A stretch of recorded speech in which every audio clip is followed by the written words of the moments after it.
Bienvenidos a Charlas en la U, el programa de opinión de la Universidad del Valle. Nuestro invitado de hoy tiene una muy larga trayectoria como dibujante, como pintor, como gestor cultural, y le hemos invitado para que nos hable de esa vida dedicada al arte. Se trata del maestro Pedro Alcántara Herrán, a quien le doy la bienvenida y le agradezco mucho que haya aceptado la invitación a participar en este programa. El maestro Pedro Alcántara es caleño y no ha hecho en su vida otra cosa que dedicarse al arte. Empezó sus estudios en el Conservatorio Antonio María Valencia como estudiante de pintura y continuó sus estudios en Roma, en la Academia de Bellas Artes en Roma, donde se graduó. Desde que regresó a Colombia, en esa época que hace ya más de 50 años, no ha hecho sino trabajar por el arte, producir obras, producir libros, hacer talleres de artes gráficas, y sobre toda esa actividad queremos que nos hable. Pero quiero empezar por preguntarle algo que me ha llamado la atención de su currículum. Usted inició su carrera como una especie de estudiante en una escuela militar de los Estados Unidos y terminó como un activista político en una escuela de arte en Roma. ¿Cómo fue esa transformación profesional? Bueno, primero que todo te agradezco la invitación que me haces. Te agradezco a ti, agradezco a la Universidad del Valle. Sí, la pregunta me lleva a recorrer un poco esa época de mi vida. Siguiendo tal vez la tradición militar que existía en mi familia, yo quería ser militar, pero desde niño pintaba. Tal vez un niñito soldado pintor, ¿no? Algo así. Y efectivamente, cuando terminé mis estudios primarios, secundarios, yo le pedí a mi familia eran mi madre y mi abuela y mi hermana, que me permitieran seguir mis estudios en una escuela militar preparatoria del ejército de los Estados Unidos porque quería ser militar. En la escuela tuve grandes experiencias y sobre todo la experiencia disciplinaria, el estudio a través de un sistema disciplinario sumamente rígido con el cual me acoplé sumamente bien y comencé a colocar el estudio por encima del aspecto militar. Entré por primera vez en contacto con la gran literatura norteamericana y con la literatura inglesa. Yo desde niño conocía el inglés porque yo había estudiado en el Colegio Bolívar. Mi madre fue una de las fundadoras del Colegio Bolívar. Y ante mí, en la escuela militar, se me abrió ese gran panorama literario del inglés, del idioma inglés. Y eso comenzó a cambiar, ese interés por la literatura, por la cultura en general, comenzó a variar los intereses. Y fue precisamente en la escuela militar donde se me agudiza el interés por la cultura y el arte en términos generales y donde yo sigo trabajando en mi arte, sigo dibujando continuamente en la escuela militar. Pero igual se va a Roma y se matricula como un estudiante en ciencia política. Sí, un poco indeciso todavía de cuál iba a ser mi futuro. Ya no iba a ser militar, pero me interesaban las ciencias políticas. Entonces me matriculo en la Universidad Prodeo en Roma, que era una universidad católica, muy rigurosa, casi tan rigurosa como la escuela militar, donde se asistía con saco y corbata en la época. Pero simultáneamente comienzo a asistir a la Escuela de Bellas Artes de Roma, a una sección que tenía la escuela que se llamaba la Escuela Libre, donde personas que aspiraban más adelante a entrar a la escuela podían pasar por la Escuela Libre, como un preámbulo para la academia. Estando en la Escuela Libre y en la Universidad Prodeo simultáneamente, tomé la determinación de dedicarme únicamente a la Escuela de Bellas Artes. Su generación, que es la generación que, digamos, sale a la luz pública en los años 60 y 70, está, en el caso latinoamericano, muy marcada por la Revolución Cubana, pero también en el caso europeo está marcada por una gran ebullición artística. ¿Usted es producto de esas dos cosas? Sí, claro que sí. Italia me impactó muchísimo. Cada vez los impactos y los embates culturales que yo recibí eran mayores. Salgo de los Estados Unidos, de escuela militar, donde he descubierto la literatura en idioma inglés. Llego a Italia, estudio italiano, descubro el Renacimiento italiano, que impacta de una manera impresionante sobre mí. Yo tenía en ese momento tal vez, no sé, 18 años. Comienzo a conocer la literatura italiana, la literatura francesa, porque también desde niño había estudiado francés. Comienzo a darme cuenta qué estaba sucediendo en el arte en Italia, en Francia y en España en ese momento, donde está en pleno auge el informalismo español. Y comienzo a darme cuenta de que había un movimiento que me atraía muchísimo a mí, como a todos los jóvenes de la época, que era el existencialismo. Que eran dos inmensas figuras, siendo el existencialismo un movimiento literario y filosófico muy, muy grande, pero eran dos inmensas figuras en ese momento, que eran Jean-Paul Sartre y Albert Camus, que ejercían una gran influencia sobre la juventud de ese momento. En ese momento, cuando yo ya estaba integrado a la academia en Roma,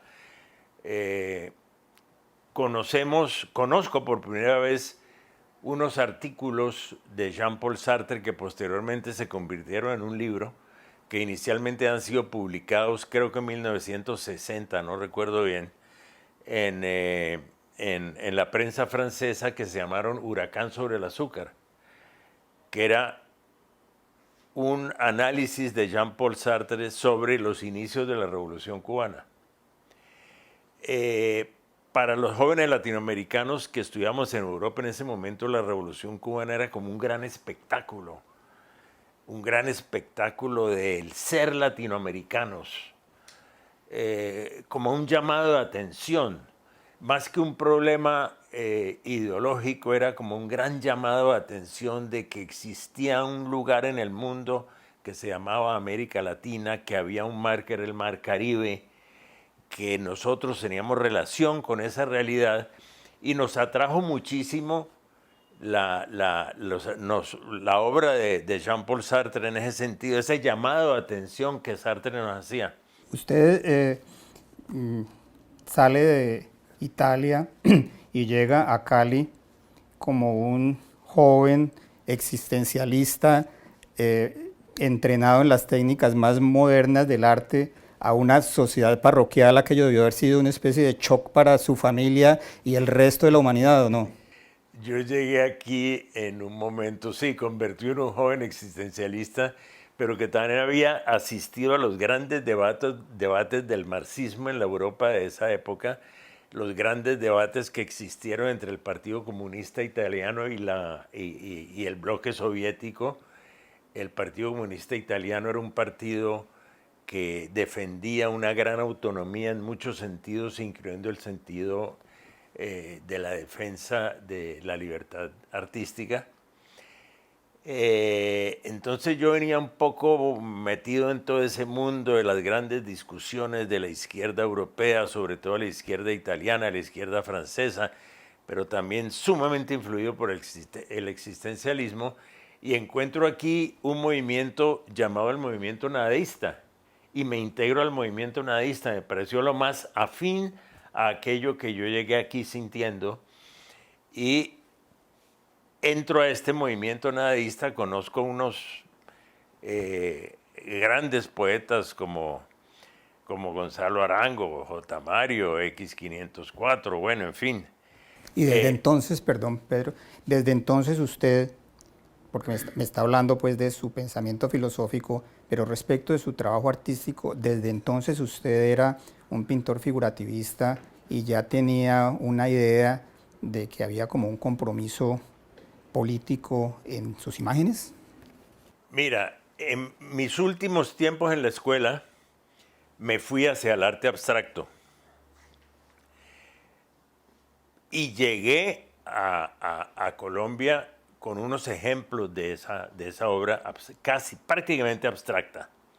Y a ese primer Salón Nacional al cual acudí en 1963, donde gané un premio, y fue el primer premio que yo recibía como joven artista en Colombia, fue con unos pequeños dibujitos abstractos que yo llamaba los insectos.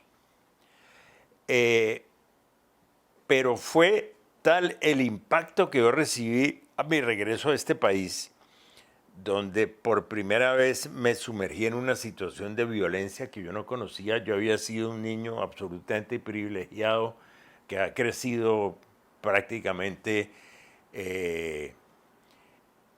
bajo la protección de una familia que quería cultivar en mí lo mejor, el arte, la cultura, mantenerme un poco ajeno a toda la realidad del país. Yo cuando regresé a estudiar en Roma y me doy cuenta de en qué país estoy y qué estaba sucediendo, estábamos en plena violencia, en pleno auge de los movimientos revolucionarios.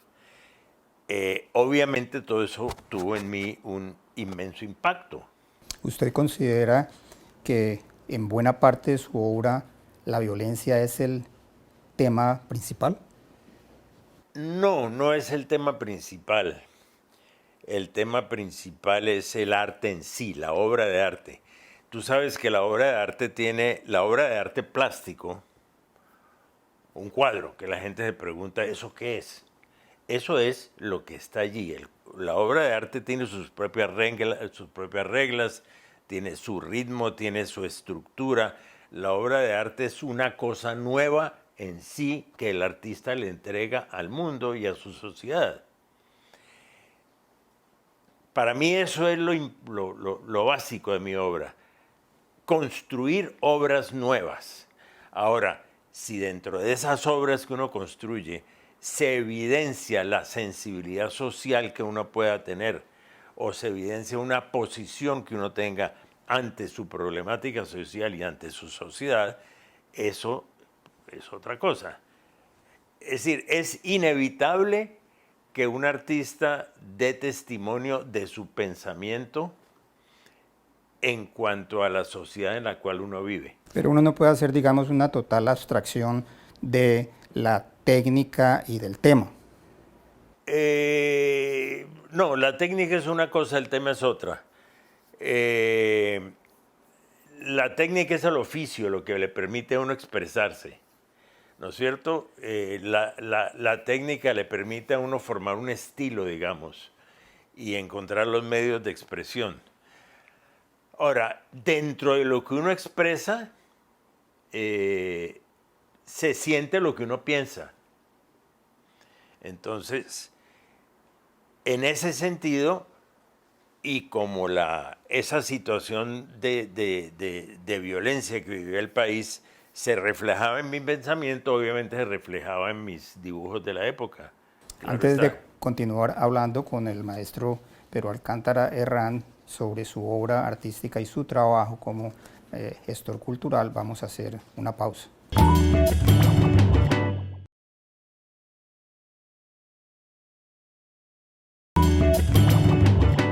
Continuamos con la entrevista que le estamos haciendo al maestro Pedro Alcántara Herrán sobre su obra y su trabajo. Hay un tema que es recurrente en la crítica de arte y es el arte político. ¿Es el arte político? ¿Hay una intención política en el arte? Uno toma, por ejemplo, un cuadro que se considera un cuadro maestro en la historia del arte colombiano, como La violencia del maestro Alejandro Obregón, que es una mujer embarazada que ha sido asesinada, o toma un cuadro como el Guernica de Picasso, que es la historia del bombardeo nazi a la ciudad de Guernica, y entiende que ahí hay un poderoso mensaje político sin que eso impida que sea un gran arte. ¿Cuál es esa frontera o cómo se establece esa frontera entre lo que es el arte con un contenido político y lo que es pura propaganda?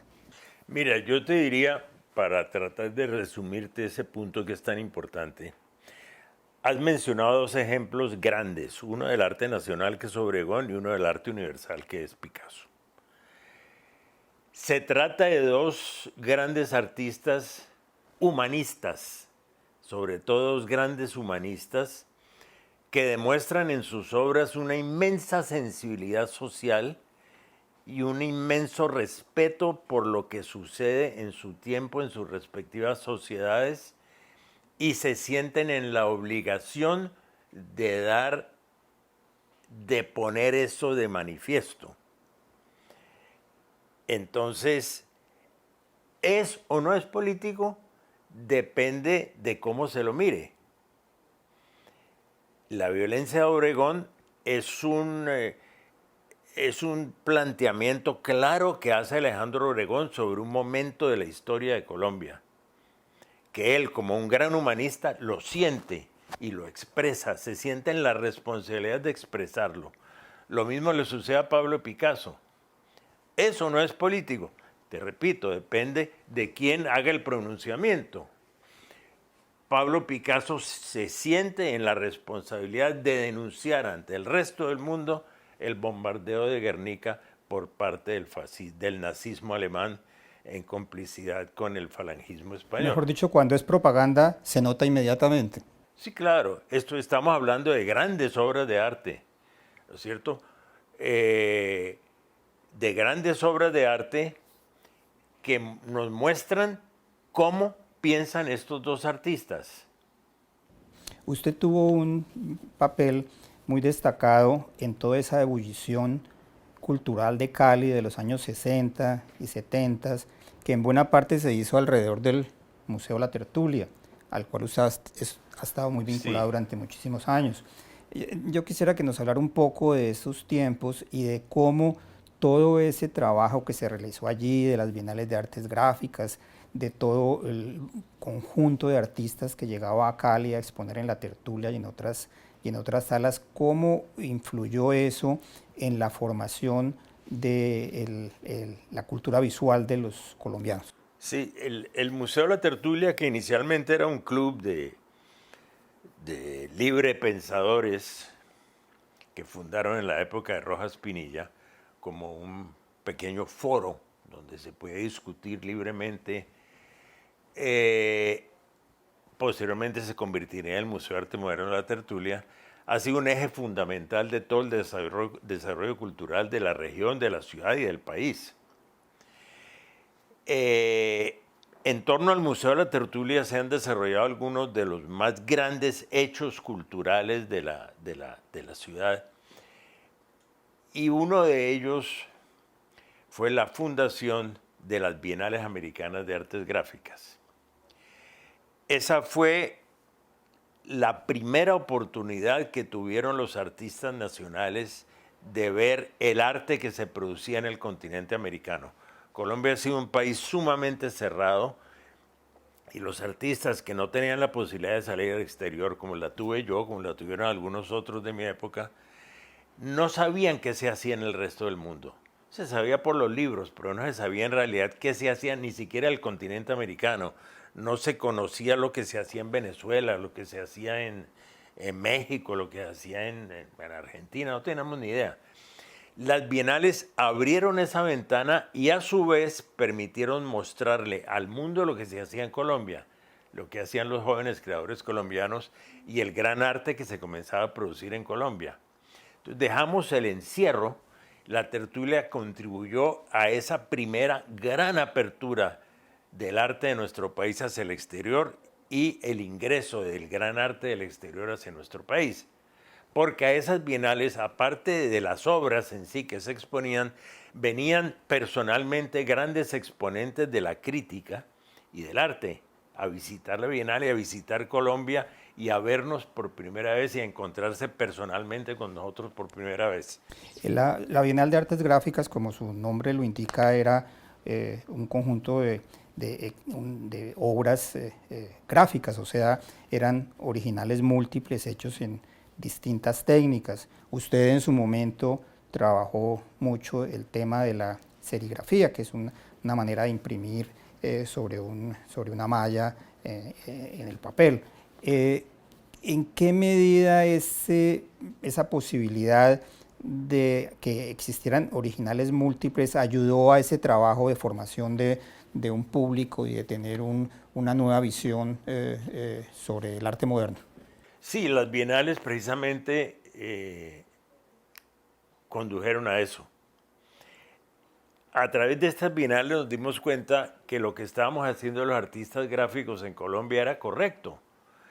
Y a partir de las bienales se produjo un inmenso auge en el desarrollo de las artes gráficas en Colombia. A raíz de las bienales se produjo un auge en la organización de talleres. Usted organizó un taller particularmente. El primer taller fue en La Tertulia. Posteriormente, yo fundé con un grupo de artistas, fundamos el taller de la Corporación Prográfica, que también jugó un gran papel en el desarrollo de la gráfica en Colombia. Se fundaron otros talleres importantes.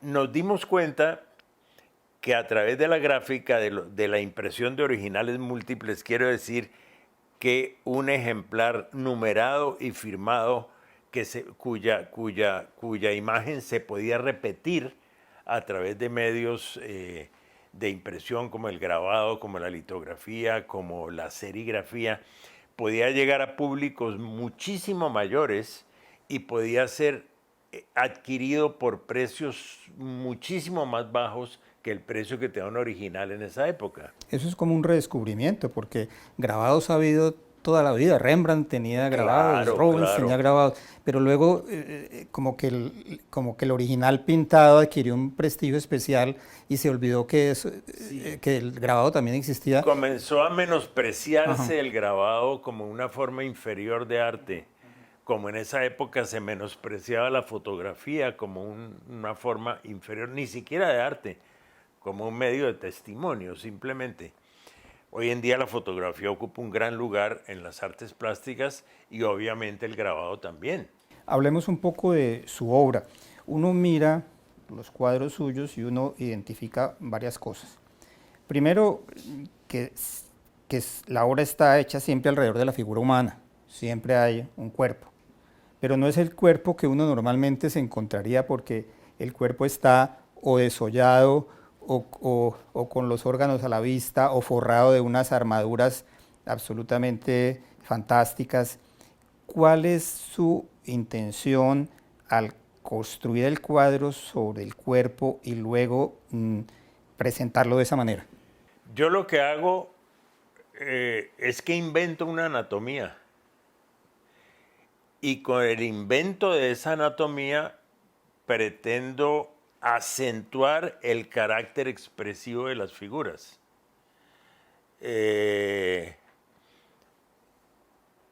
Eso me he dado cuenta después de que las he elaborado. Muchos años después me he dado cuenta que lo que yo venía haciendo era construyendo una nueva anatomía para reforzar la capacidad expresiva que yo quería otorgarle a esas figuras.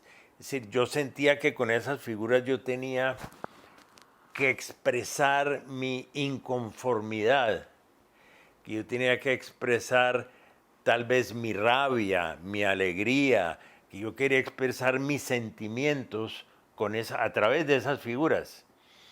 Y que la manera de hacerlo era crearles un nuevo entorno físico, crearles una nueva anatomía. Y eso que muchas personas, muchos críticos han llamado figuras desgarradas, realmente no son figuras desgarradas, son figuras reconstruidas a través de una nueva anatomía. Si uno revisa lo que se está presentando en el mundo del arte por estos días, porque se están abriendo exposiciones por todas partes, hay ferias de arte en París, en Dubái, en Basilea, en Los Ángeles, en Miami, y que entre otras cosas todas se pueden ver en YouTube porque la pandemia ha abierto los museos para el conocimiento de la humanidad entera, y igualmente algunas otras ya más dedicadas al arte moderno, como la Documenta de Kassel o la Bienal de Venecia, y encuentra esas enormes instalaciones muy influenciadas por la tecnología, muchas instalaciones que son de una gran sofisticación técnica y muy poca pintura. ¿Cuál cree usted que es el futuro de la pintura en el arte moderno? Yo creo que los nuevos medios digitales y el cine, la televisión y sobre todo el video como medio técnico han creado o están creando una nueva realidad en el arte mismo. Y considero que estamos en una especie de época de transición en la cual tal vez la embestida de estos nuevos medios ha desbordado el mundo de la expresión plástica, y los artistas, sobre todo los artistas más jóvenes, están tratando de alcanzar alguna forma de expresión dentro de estos nuevos medios, tratando de evitar seguir siendo desbordados por ellos. Me comentaba antes que usted pensaba que ese proceso era un proceso que estaba muy en manos de los propios artistas y que las escuelas de arte no habían o no estaban estimulando suficientemente ese conocimiento de las nuevas tecnologías. El problema es que las escuelas, la educación artística en estos momentos ha dejado en gran medida a un lado la enseñanza de las técnicas tradicionales. Hay una ausencia de conocimientos del oficio y los jóvenes tratan de suplir esa falta de oficio apelando a los nuevos medios. Consideran que los nuevos medios les facilitan la falta de oficio. O sea, usted está diciendo que a pesar de que existen todas estas nuevas tecnologías, es importante que los estudiantes de arte estudien pintura y estudien grabado y estudien dibujo, como lo hizo usted en su momento. Claro, claro. Es como pretender escribir un relato literario sin conocer bien cómo se dibuja cada letra. O sea, no se siente pasado de moda, no se siente un poco un dinosaurio frente a las nuevas tecnologías. No, yo no, en absoluto, me encantan las nuevas tecnologías. Lo que pasa es que no las he incorporado a mi obra. Las he incorporado un poquito, parcialmente, porque sí me interesa. Y creo que en algún momento me atreveré a hacer algo basado puramente en los nuevos medios. Pero yo soy muy apegado a los medios tradicionales. Yo soy básicamente un dibujante, un artista gráfico, pero sí me interesan muchísimo los nuevos medios. No me siento ajeno a los nuevos medios. Ahora, hay quienes puedan considerar que mi obra es una obra ya de museo, que yo personalmente sea un personaje de museo, porque no apelo a esos nuevos medios, porque no trato de incorporarme al arte contemporáneo a través de los nuevos medios y me apego a mis medios tradicionales, pero eso realmente me tiene sin cuidado. Pero yo soy admirador de los nuevos medios, me encantan. Quiero agradecerle al maestro Pedro Alcántara Herrán que haya participado en este programa de charlas en la U sobre un tema que es un poco esotérico para el grueso público, pero espero que esta conversación le haya servido a mucha gente a entender un poco cómo entender el arte moderno, qué es lo que intenta hacer el arte moderno, cuáles son sus propósitos de interpretar este mundo que, como es tan complicado pues, y confuso, pues el arte también tiene esas características. Quiero agradecerle a Pedro que haya venido hoy e invitarlos a una nueva emisión. Muchas gracias.